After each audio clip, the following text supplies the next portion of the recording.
શ્રી વલ્લભા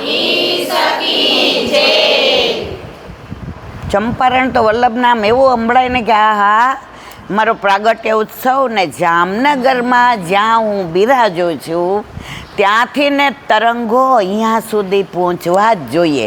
બોલો વલ્લભા ગિરિરાજ શ્યામ સુંદર શ્રીયમ શ્રી ગુસાઈજી શ્રી ગોકુલ દાવ દયાળ શ્રી નવनीत प्रियाल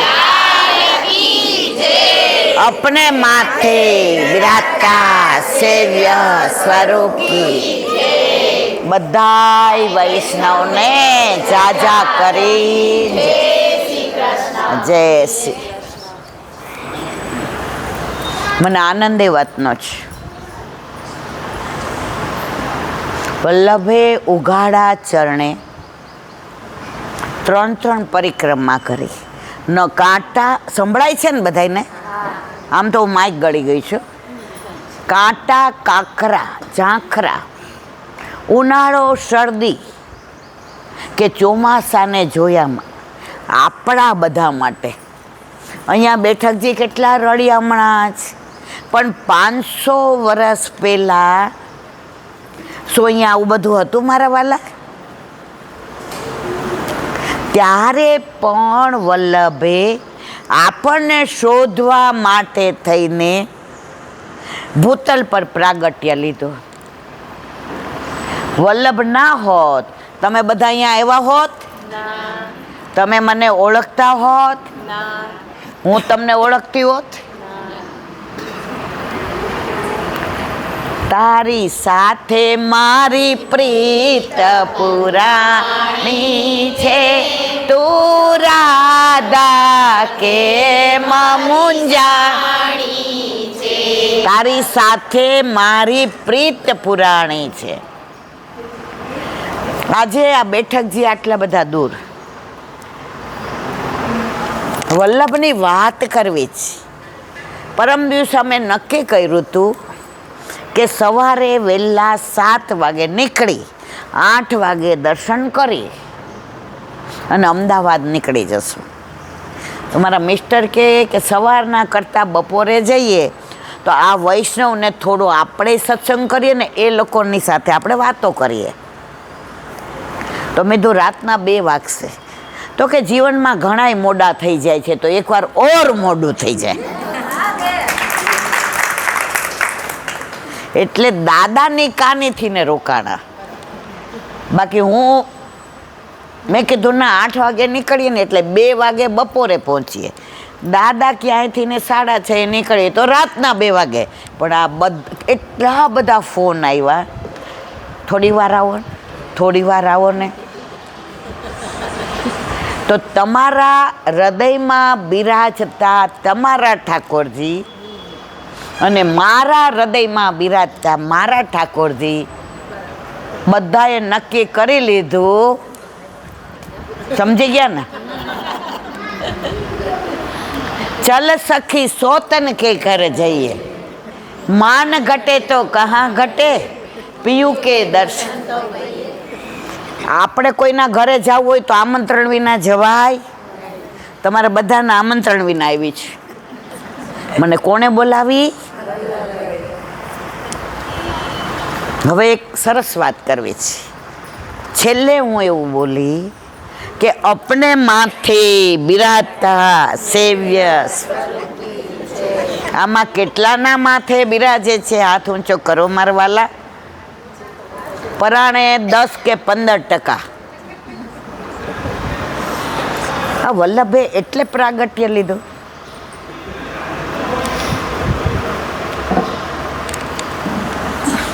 તમે લોકો કેમ ડરો છો ઠાકોરજી પુષ્ટ કરાવવાથી? મને ખબર નથી પડતી.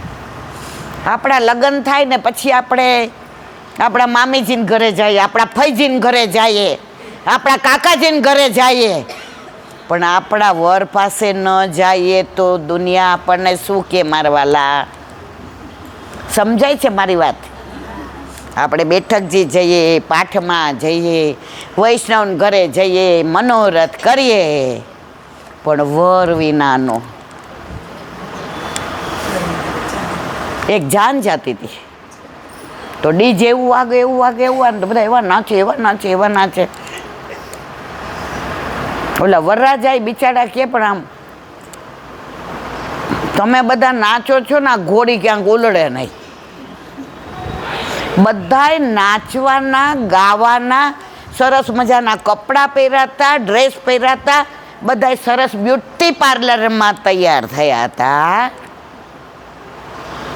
અને વેવાઈને ઘરે પહોંચી ગયા. એટલે વેવાણ ઊભા હતા પોંખવા, તો જાનૈયાઓ બધા તો જઈને પાછા નાચે. એ કે અમારા વરરાજા ક્યાં?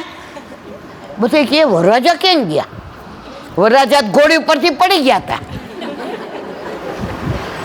લીલા તોરણે જાન પાછી, તો હું ને તમે જ્યારે લીલામાં જઈશું ત્યારે વર વિના આપણો હાથ પકડીને ગોવર્ધનનાથજીના હાથમાં બ્રહ્મ સંબંધ લીધું ત્યારે તો મૂક્યો હાથ, પણ ત્યાં જશું ત્યારે ઠાકોરજી નહીં હોય તો તમને ને મને ત્યાં કોણ ઓળખશે? આમ બધા એવા પ્રેમથી કે, પણ અમારે ઠાકોરજી પુષ્ટ કરાવવા એમને છે તો વાર શું કામ? પરીક્ષિતને તો 7 દિવસની ખબર હતી કે 7 દિવસ સુધી કશુંય થવાનું. મારા વાલા, તમને ને મને 7 સેકન્ડની પણ નથી ખબર. પછી ઓલા ડીજેમાં નાચવાનું અને ત્યાં જઈને પાછું આવવાનું. જો 1 મિનિટ રેખો, આપણા અલૌકિક લગ્ન થયા છે, પણ આપણે બધાએ સાસરે જાવું. બોલો તો ખરા, નથી જાતા એટલે તો ઠાકોરજી નથી. જો તમને ખબર છો બધાને કે નથી પધરાવ્યા એ ખોટું છે, એટલે કોઈનો અવાજ આવે છે? રેકોર્ડ રેવા દો બેટા. તમે એમને ભાષણ ચાલુ કરો ને એટલે એકબીજાને ઈશારો કરશે. જો આ બેને હમણાં કર્યો, હમણાં ઠાકોરજીનું કહેશે. કર્યો કે નહીં મારા વાલા? સાચું કહેજો. આપણા લગ્ન થાય ને સાસરે ના જઈએ ને એટલે મહિનો કોઈ ન પૂછે. 2-4 મહિના થાય ને એટલે પછી પાડોશી પૂછે, બેબીને તેડવા નથી એવા નહીં. પછી 6 મહિના થાય ને એટલે સગાવાલા પૂછે, આપણે મોકલવી છે કે નથી મોકલવી. અને 1.5-2 વર્ષ થાય ને એટલે બધા શું કે કાંઈ જાય એવું લાગતું. તમે બધા એમાં છો.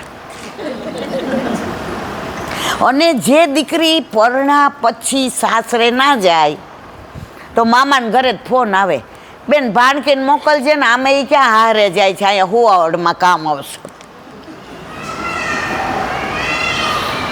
માસીને ઘરે જ ફોન આવે, મારે ભાણીને લગ્ન છે મોકલજે ને, આમે એ ક્યાં હારે જાય છે.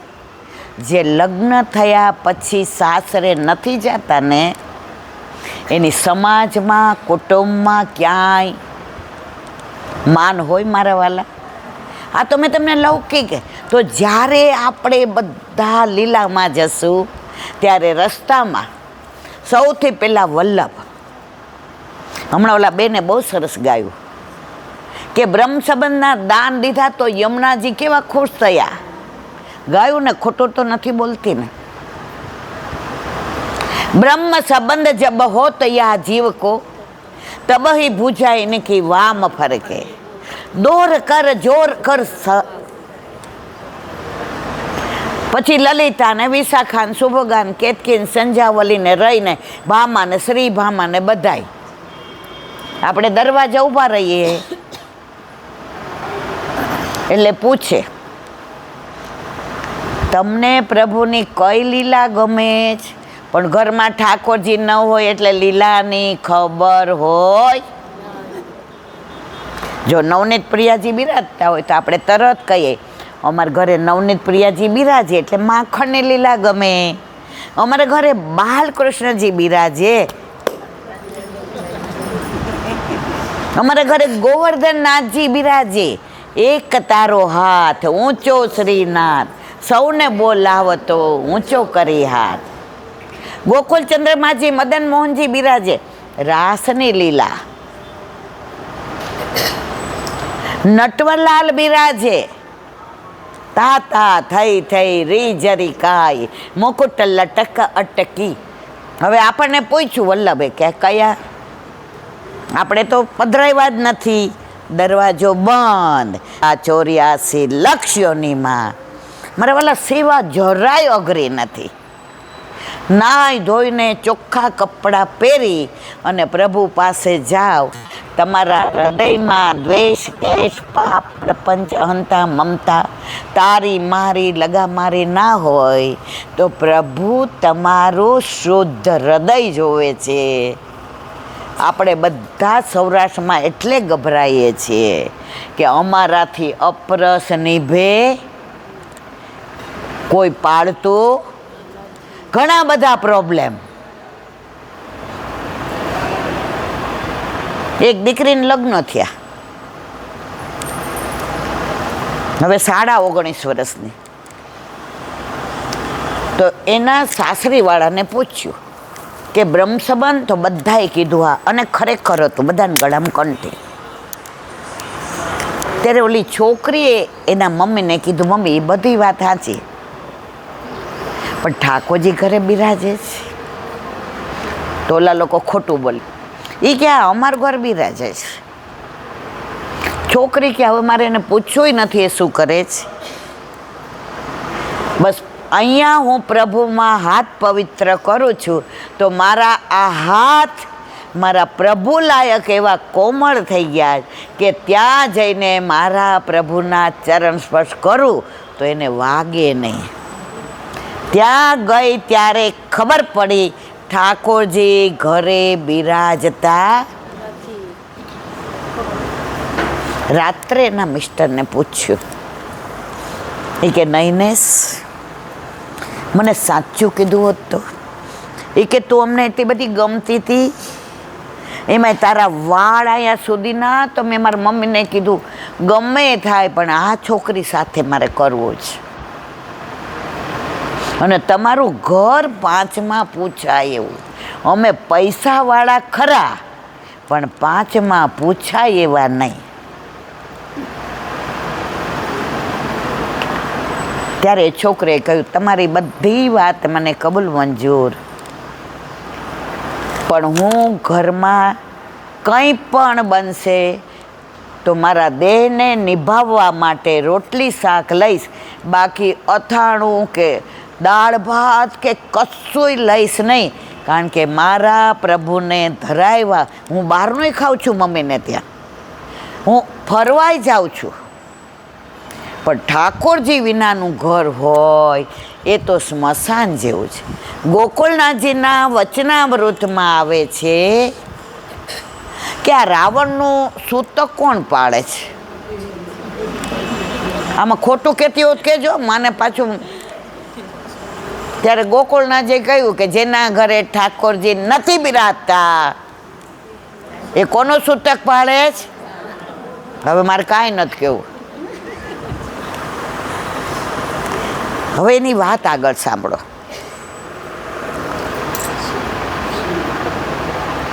પેલાને બહુ દુઃખ થયું કે જેને હું પ્રેમ કરું છું, જે મારી અર્ધાંગીની છે.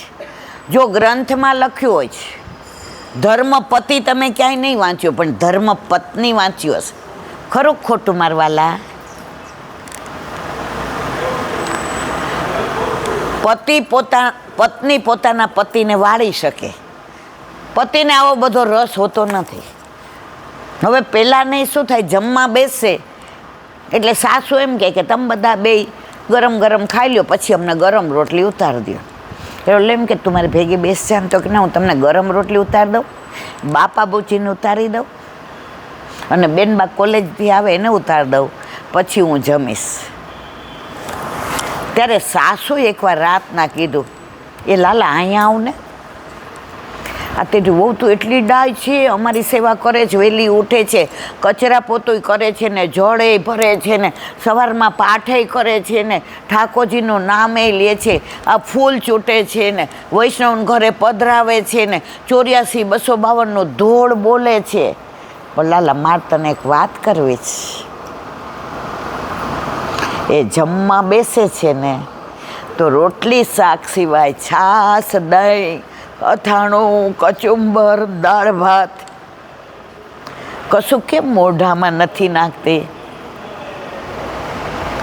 ત્યારે ઓલાએ કહ્યું હું પૂછી જોઈશ. હવે 15-20 દી થયા, ઓલીનું વજન 3 કિલો ઉતરી ગયું. કેટલું? ખાધા વિના નહીં, પ્રભુના વિરહમાં. સમજાયું તમને બધાને? આ સાચો મારો પોતાનો નથી. પછી એના મમ્મીએ કીધું કે હવે ભલે ને અઠવાડિયું પિયર જઈ આવે. એટલે રાત્રે ઓલા નૈનેશે પૂછ્યું તારે થોડા દિવસ જવું છે ગામડે મમ્મીને ત્યાં? એ કે હવે મારું સર્વસ્વ અહીંયા છે, હવે મારે ક્યાંય નથી જવું. તો કાં તારું વજન ઉતરતું જાય છે.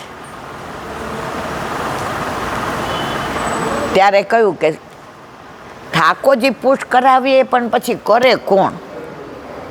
તો ઓલી કહે કે તમને રોટલી બનાવી દેવામાં મને વાંધો નથી, બા બાપુજીની રસોઈ કરવામાં વાંધો નથી, તો જે બનાવીએ ઠાકોરજીને ધરાવવાનો છે.